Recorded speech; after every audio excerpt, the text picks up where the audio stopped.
Good morning, student. This is your class. This is your science teacher Deepak Sharma, and we are going through the chapter motion.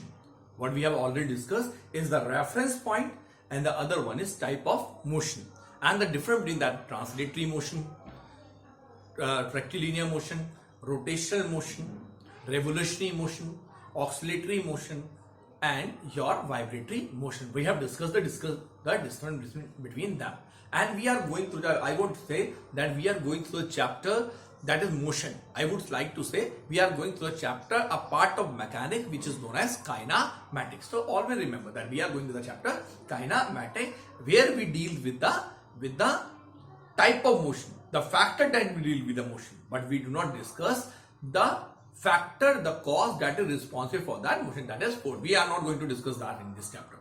So next type of motion which constitutes of two type of motion, I would like to introduce a word that is, for example, that is transrotational motion. Transrotational motion. What is this word? Transrotation. Just think of a cycle. So I saying cycle, and I would like to say the wheel of a cycle. If your cycle is at rest, and you are just pedaling down the cycle, what will happen? Would the cycle will move? No. But the wheel of the cycle will move. They will make a rotational motion. It means the cycle is not moving, but the wheel is moving with an rotational motion. But think of a cycle which is driven by a person. A person is on the cycle, and he is taking that cycle around. So what will you find? What you will find is the cycle is moving in a straight line. Let me make a diagram. This is your cycle.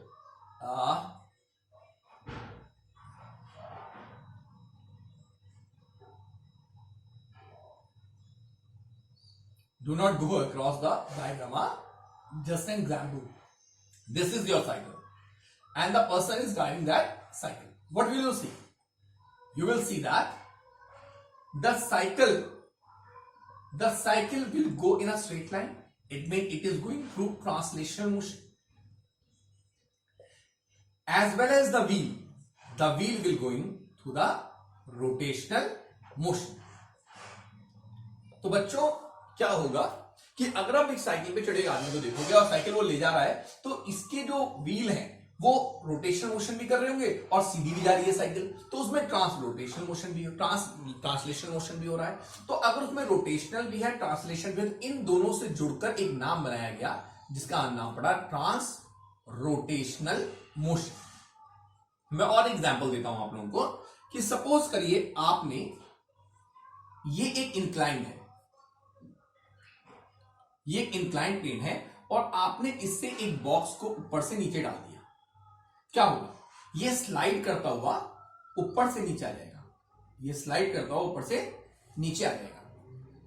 ठीक. अब आप सोचिए, ऐसी आपके पास एक incline होता और आप इसमें एक ड्रम होता आपके पास. ये आपका मान लीजिए ड्रम है, और ये ऊपर से नीचे आता, तो क्या होगा? देखिए, ये ऊपर से सीधा आ रहा है. देखिए, इस इंक्लाइन में ऊपर से नीचे आ रहा है, इसका मतलब ट्रांसलेशनल मोशन भी कर रहा है, और लेकिन गोल घूमता हुआ आ रहा है तो रोटेशनल भी कर रहा है. तो मैं पूछूं इसमें कौन दो तरह के मोशन है? एक तो ट्रांसलेशनल मोशन भी है और इसमें रोटेशनल मोशन भी है.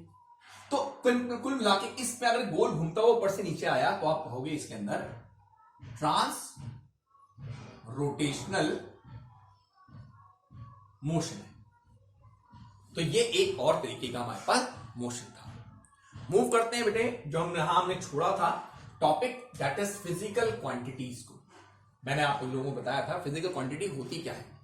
फिजिकल क्वांटिटी वो सारी वो क्वांटिटीज जो आपके मोशन को डिप्राइव करने के लिए, अपने मोशन को या किसी भी चीज को, फिजिक्स से किसी भी लॉ को एक्सप्लेन करने के लिए जिनकी जरूरत पड़ती है, उन्हें हम कहते हैं फिजिकल क्वांटिटी. उसमें कुछ भी आ सकता है. उसमें मास है, एक्सीलरेशन है, फोर्स है, वेलोसिटी है, स्पीड है, मोमेंटम है, प्रेशर है, यानी कुछ भी, ये सारी की सारी फिजिकल क्वांटिटीज हैं। लेकिन इन सभी फिजिकल क्वांटिटीज को, जितनी भी हमारी फिजिकल क्वांटिटीज हैं,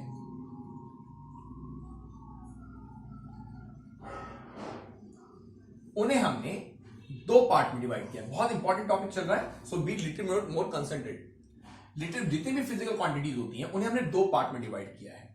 one is known as scalar quantities and other one is known as vector quantities. हमने सारी फिजिकल क्वांटिटी दो पार्ट में डिवाइड किया है, स्केलर क्वांटिटी और वेक्टर क्वांटिटीज। पहले मैं बुकिश लैंग्वेज लिख देता हूं, फिर मैं आपको एक्सप्लेन करता हूं। स्केलर क्वांटिटीज कौन सी होती हैं? Those physical quantities which only have magnitude but no direction। Vector क्या होती है? Vector quantities those physical quantities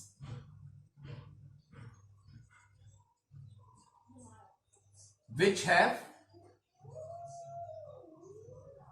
magnitude as well as direction, जिनका मैग्नीट्यूड भी हो और डायरेक्शन भी हो। अब सवाल है क्या मतलब है, what is the meaning of this, जिसका डायरेक्शन हो? ये क्या वर्ड है मैग्नीट्यूड? मैग्नीट्यूड क्या होता है? ये डायरेक्शन क्या होता है? तो बेटे मैग्नीट्यूड समझाता हूं मैं आपको, मैग्नीट्यूड एग्जैक्टली क्या होता है। मान लीजिए आप कहते हैं 3 किलोग्राम, ये कौन सी फिजिकल? आप कहोगे सर ये ना वजन बता रहा है, मास। 5 सेकंड, आप कहोगे सर ये टाइम बता रहा है। मैंने कहा 5 मीटर, आप कहोगे सर ये डिस्टेंस बता रहा है। मैं कहूंगा 5 मीटर पर सेकंड, तो आप कहोगे सर ये ना स्पीड बता रही है। तो बच्चों सबसे बड़ी बात है, ये फिजिकल क्वांटिटी, जो फिजिकल क्वांटिटी है, ये सब फिजिकल क्वांटिटी है, ये सब फिजिकल क्वांटिटी है। लेकिन इस फिजिकल क्वांटिटी में, इस फिजिकल क्वांटिटी एक एक टॉपिक डिस्कस करूंगा, इस फिजिकल क्वांटिटी को बनने के लिए क्या दो चीजों की जरूरत होती है। मेरी बात को try to understand the point, what how you will determine this physical quantity. मैं आपसे कहता, यहां मैं 5 लिख देता और कहता बताओ ये कौन सी फिजिकल क्वांटिटी है, 5 क्या है? तो आप कहते सर 5, भाई 5 का आगे कुछ है ही नहीं सर, तो हम ये नहीं बता सकते टाइम है या वजन है या कोई स्पीड है या वेलोसिटी है। नहीं, ये तो 5 है और ये जस्ट एक नंबर है, इसके अलावा ये कुछ भी नहीं, एक नंबर है, बस केवल एक नंबर है। क्या ये कोई फिजिकल क्वांटिटी बता सकती है? नहीं बता सकती। लेकिन अगर मैं इस 5 के आगे सेकंड लगा देता तो आप सर कहते सर ये ना टाइम बता रही है। तो ये फिजिकल क्वांटिटी, फिजिकल क्वांटिटी को हम बेटे क्यू से रिप्रेजेंट करते हैं। कोई फिजिकल क्वांटिटी को हम क्यू से रिप्रेजेंट करते हैं, क्यू मतलब कोई भी क्यू, कोई भी फिजिकल क्वांटिटी। और कोई भी फिजिकल क्वांटिटी, थोड़ा ध्यान दीजिएगा, कोई भी फिजिकल क्वांटिटी के अंदर दो चीजें होती हैं। एक, जैसे आप देखोगे 5 और सेकंड, 5 और सेकंड, यानी 5 क्या है? 5 एक नंबर है, यानी n कोई नंबर है, और इस नंबर नहीं है ये 5 सेकंड। अगर ये कौन सी फिजिकल क्वांटिटी बता रहा है? टाइम। और इसमें 5 क्या है? ये 5 है इस टाइम का मैग्नीट्यूड। और सेकंड क्या है? सेकंड है यूनिट। टाइम क्या है? यह है एक फिजिकल क्वांटिटी, यानी मैग्नीट्यूड को हम n से रिप्रेजेंट करते हैं, यूनिट को u से रिप्रेजेंट करते हैं, फिजिकल क्वांटिटी को q से यूनिट करते हैं। और ये तो आपको दिखाई दे रहा हो 5 इंटू सेकेंड यानी मल्टीप्लाई है, तो कोई भी फिजिकल क्वांटिटी q बराबर होता है n इंटू यू के बराबर। q is equal to n into u, यानी अगर यूनिट नहीं है, अगर यूनिट नहीं है तो आप उसे फिजिकल क्वांटिटी कह ही नहीं पाओगे। इनफैक्ट अब सीनियर क्लासेस की अगर बात करता तो मैं आपसे कहता ऐसा नहीं है भाई, ऐसी ऐसी फिजिकल क्वांटिटी है जिनके पास यूनिट नहीं होती। लेकिन अभी आप जूनियर हैं, आप और जूनियर हैं, और let me tell you that the one which is not having the unit will you won't consider it as your physical quantity. तो अब हमारे पास है कि कोई भी फिजिकल क्वांटिटी के लिए दो चीजों की जरूरत है। मैं यहां भी लिख देता हूं q is equal to nu। एक उसमें मैग्नीट्यूड होना चाहिए और एक उसमें यूनिट, तो वो एक फिजिकल क्वांटिटी तो हो जाएगी, लेकिन अब वो फिजिकल क्वांटिटी स्केलर है या वेक्टर है, ये कैसे पहचाने? भाई स्केलर है या वेक्टर है, ये कैसे पहचानेंगे? तो भाई पहली बात तो समझ में आ गई कि ये जो मैग्नीट्यूड किसे कहते हैं। तो बेटे इसके आगे जो 3 है, 5 है, 5 है या 7 होता है, यहाँ पे मान लीजिए 7 होता, यहाँ पे 8 होता, यानी 5 है, कोई भी नंबर होता तो वो कहलाता है मैग्नीट्यूड, कहलाता है मैग्नीट्यूड। और उसके साथ यूनिट अगर जुड़ जाए तो उसे हम कहते हैं फिजिकल क्वांटिटी। तो अब अगला क्वेश्चन आता है ये कि भाई ये फिजिकल क्वांटिटी तो है, लेकिन इस फिजिकल क्वांटिटी के अंदर दो फिजिकल क्वांटिटी हैं, एक है स्केलर या वेक्टर। अब ये सब फिजिकल क्वांटिटी तो हैं, लेकिन क्या ये स्केलर है या वेक्टर, ये कैसे पहचानेंगे?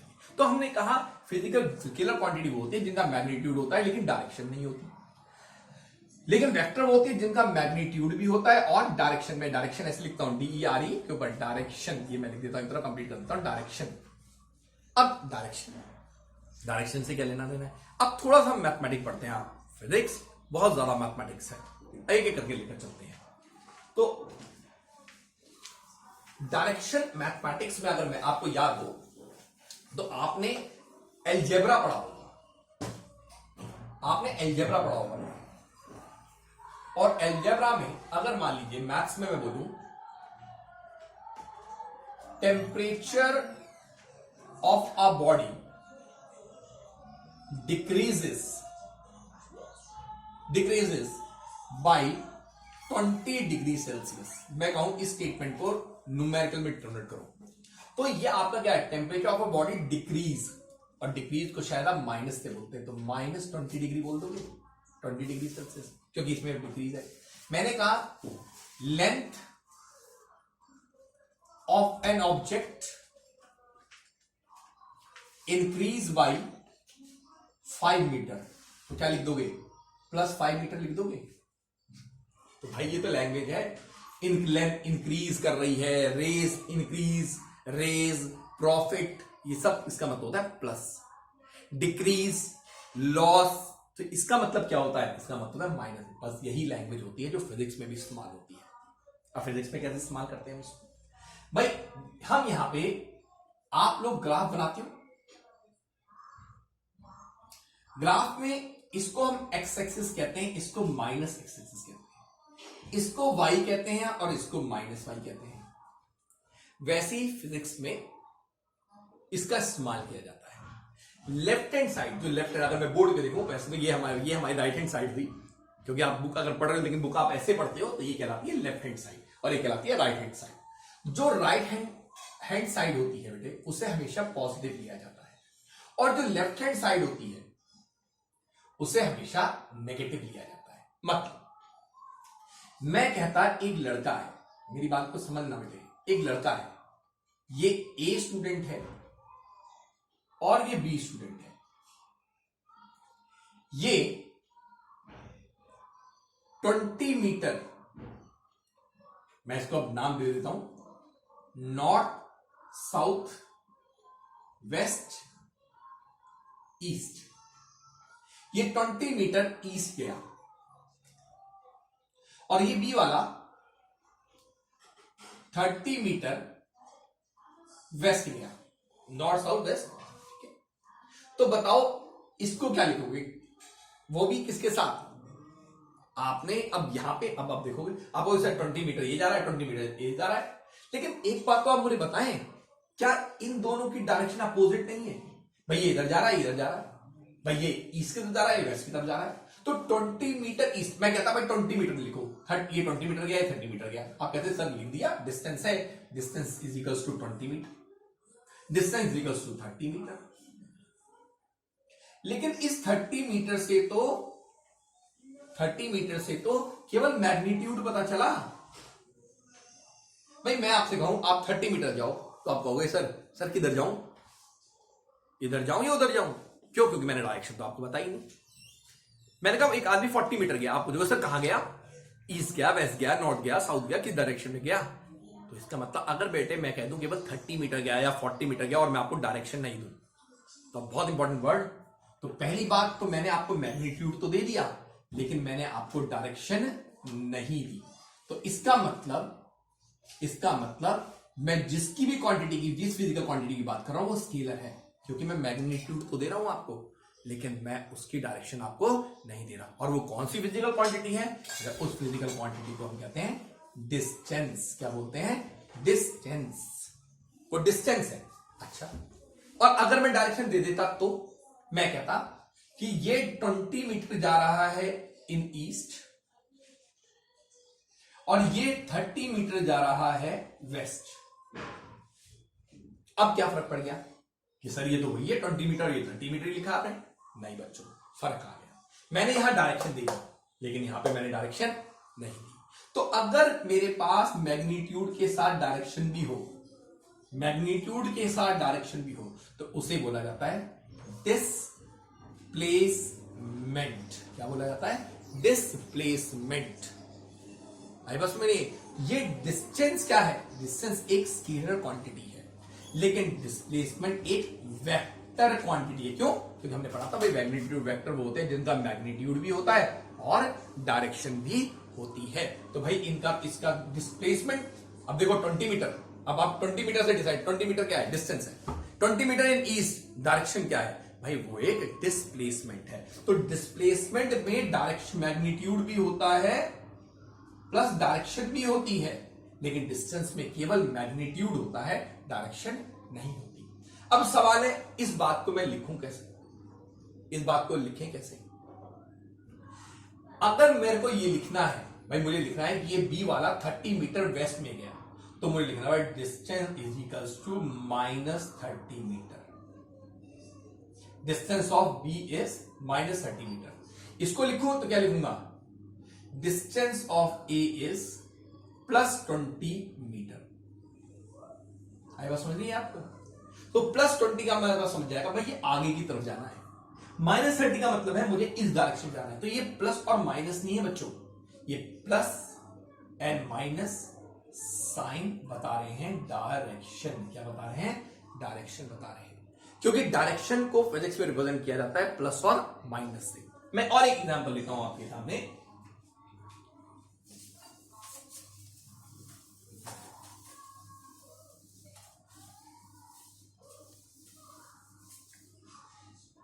ये एक बॉक्स है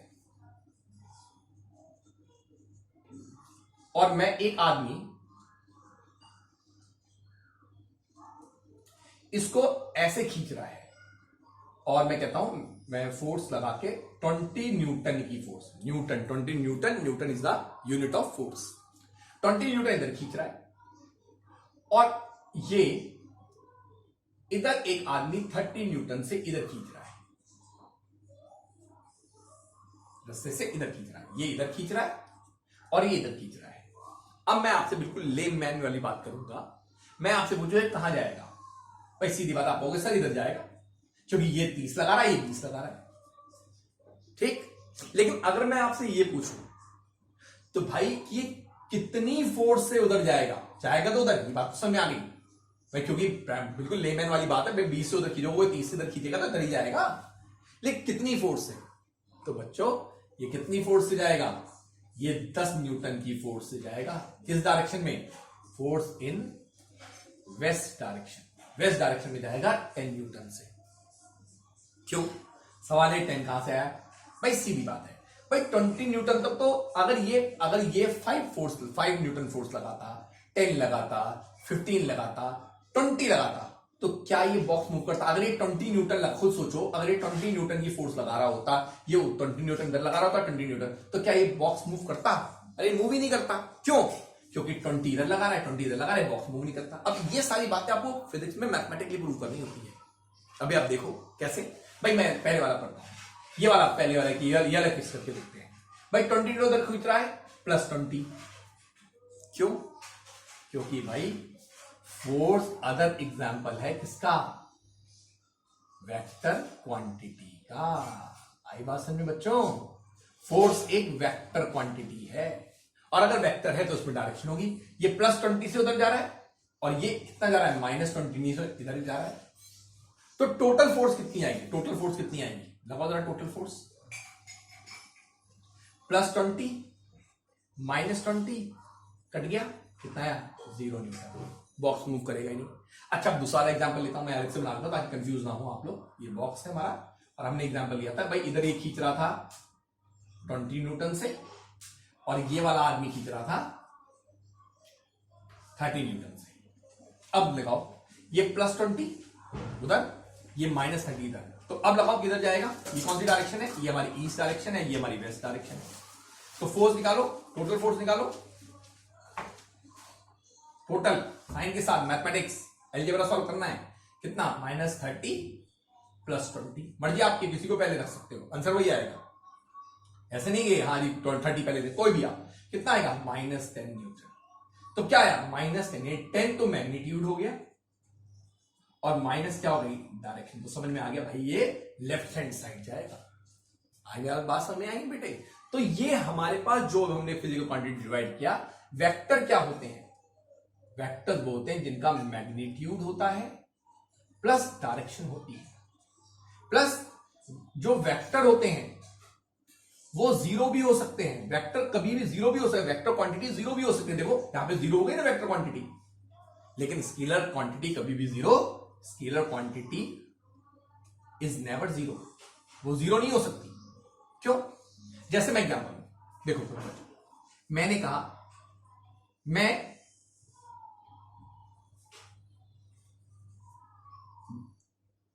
ए से बी पॉइंट गया ईस्ट डायरेक्शन में, मैं यहां आ गया और मैं 20 मीटर पहले ऐसे गया, पहले मैं 20 मीटर उधर गया, ये डिस्टेंस मान लो 20 मीटर है, और पहले मैं 20 मीटर उधर गया ए टू बी, और मैं फिर वापस आया बी टू ए, कितना आया हुआ 20 मीटर, 20 मीटर गया और 20 मीटर आया। मैं आपसे पूछा टोटल डिस्टेंस कितना हो गया, और डिस्टेंस तो स्केलर क्वांटिटी होती है, मैंने समझाया डिस्टेंस तो स्केलर क्वांटिटी है, इसका मतलब हमने प्लस माइनस का साइन इस्तेमाल नहीं करना। तो 20 गए 20 वापस आए, 20 गए 20 वापस आए, कितना होगा 20 + 20 40 मीटर। लेकिन अगर मैं आपसे पूछा टोटल डिस्प्लेसमेंट बताओ, तो आप कहते हैं सर डायरेक्शन माननी पड़ेगी क्योंकि डिस्प्लेसमेंट पूछा है आपने। ये 20 उधर गया +20, बी टू ए आया -20, कट कटा के कितना आ गया बेटे 0। तो मेन इंपॉर्टेंट क्या है, डिस्टेंस 40 मीटर है लेकिन डिस्प्लेसमेंट 0 मीटर है। क्यों? आप जहां से चले वहीं पर वापस आ गए। तो ये इंपॉर्टेंट है, ये बहुत इंपॉर्टेंट है कि भाई अगर मान लो बहुत अच्छा क्वेश्चन है, मैं आपसे पूछता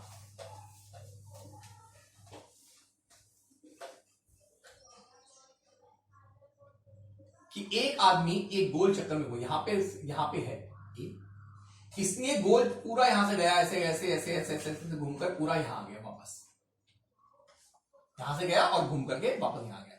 मैं पूछता आपसे टोटल डिस्टेंस बताओ, टोटल डिस्टेंस बताओ भाई, टोटल डिस्टेंस कितना गया भाई, ये आप जानते हो ये सर्कमफ्रेंस ऑफ सर्कल होता है, और टोटल डिस्टेंस कितना हो गया 2πr। मान लो ये हमारे पास कितना होता 5 मीटर का गोला होता, तो 2πr क्या है, इसका टोटल डिस्टेंस है भाई, ऐसे घूमकर सर्कमफ्रेंस होता सर्कल। लेकिन आपसे मैं पूछता टोटल डिस्प्लेसमेंट क्या है, टोटल डिस्प्लेसमेंट कितना है, तो बच्चों आप क्या कहते हैं भाई, ये यहां से गया घूम करके वापस वहीं का वहीं आ गया, तो जहां से चला वहीं वापस आ गया, तो इसका टोटल डिस्प्लेसमेंट कितना है 0 है। डायरेक्शन तो फॉलो करनी पड़ेगी बच्चों। तो आज जो हमने जो डिस्कस किया है वो है वेक्टर और स्केलर होते क्या है और कैसे पहचानते हैं। नेक्स्ट वीडियो में हम इसके और क्लोज एग्जांपल को देखेंगे, वेलोसिटी, स्पीड, अच्छे आप तो आप, लेकिन आपकी रिक्वेस्ट है कि आप हर एक वीडियो को देखें, उसे अगर अच्छा लगे तो लाइक जरूर करें, लेकिन हर वीडियो को आप देखते रहें, ये कंपलसरी है बच्चों। So be little bit conscious about you are in class 9 and you have to learn each and everything. Thank you very much.